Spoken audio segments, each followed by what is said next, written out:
Logo കാണണോ? എന്റെ logo കാണണോ? കാണണോ? ആ കമന്റ് ചെയ്താലേ കാണാൻ പറ്റുള്ളൂ. എത്ര കമന്റ്? ഒരു 500 കമന്റ് ചെയ്താൽ ഇപ്പൊ ഞാൻ ലോഗോ റിവീൽ ചെയ്യും. ബിസിനസ് എന്ന് പറഞ്ഞാൽ ലോഗോ മാത്രമല്ല. റിയാസ് ഹക്കീമിന് ഒരു ലോഗോ ഇല്ലാത്തത് കൊണ്ട് എനിക്ക് ബിസിനസ് ലോസ് ആയിട്ടില്ല എന്ന് വെച്ചിട്ട് ആർക്കും ലോഗോ വേണ്ട എന്നല്ല ഞാൻ പറയുന്നത്. ലോഗോ, ബ്രാൻഡിങ്, ഇതെല്ലാം ഒരു മനുഷ്യന്റെ വാല്യൂസിനെയും അവന്റെ കാഴ്ചപ്പാടിനെയൊക്കെ റിഫ്ലക്ട് ചെയ്യുന്ന ഒരു പ്രോസസ്സാണ്. ഒരു ഐഡന്റിറ്റിയാണ്. അത് നമ്മൾ ഉണ്ടാക്കിയെടുക്കലല്ല, അത് ഉണ്ടായി വരണം.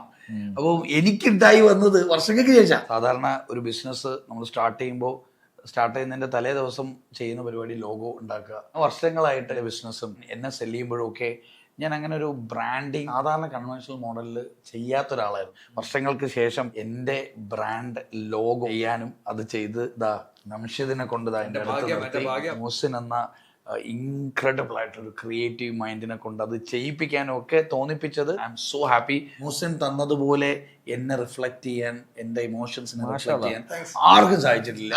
പ്രിന്റ് ഫോർ ലെസ്സിനെ നിങ്ങൾ ടാഗ് ചെയ്യണം കേട്ടോ. നിങ്ങൾ പേജൊക്കെ ഫോളോ ചെയ്യണം. ഒരു പൊളിയാണ്.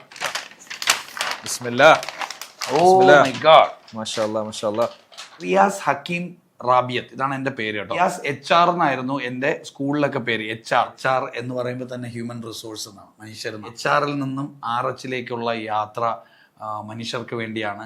ഞാൻ എപ്പോഴും പറയാറുണ്ട്, ഞാൻ MBA കോളേജിൽ പഠിച്ചിട്ടില്ല, ഞാൻ ഇന്ന് വരെ ഒരു HR ആയിട്ട് വർക്ക് ചെയ്തിട്ടില്ല. പക്ഷേ റിയാസ് HR എന്നാണ് അറിയപ്പെടുന്നത്.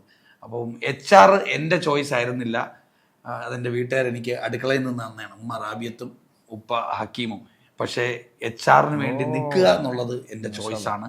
അതിന് ഞാൻ വ്യത്യസ്തമായി ചിന്തിക്കുന്നത് കൊണ്ടാണ് മോസിൻ HR നിടാതെ തലതിരിച്ചിട്ടത്. അങ്ങനെ HR-നെ തലതിരിച്ച് RH ആക്കിയതാണ്. ആരും ചിന്തിക്കാത്ത വഴിയിലൂടെയൊക്കെ ചിന്തിക്കുകയും ആരും പറയാത്ത കുറേ കാര്യങ്ങളൊക്കെ പറയുകയും ചെയ്യണമെങ്കിൽ വ്യത്യസ്തമായി ചിന്തിക്കണം. അങ്ങനെ തലതിരിഞ്ഞ് ചിന്തിച്ചത് കൊണ്ടാണ് HR RH ആയത്, ഈ ലോഗോ ആയത്.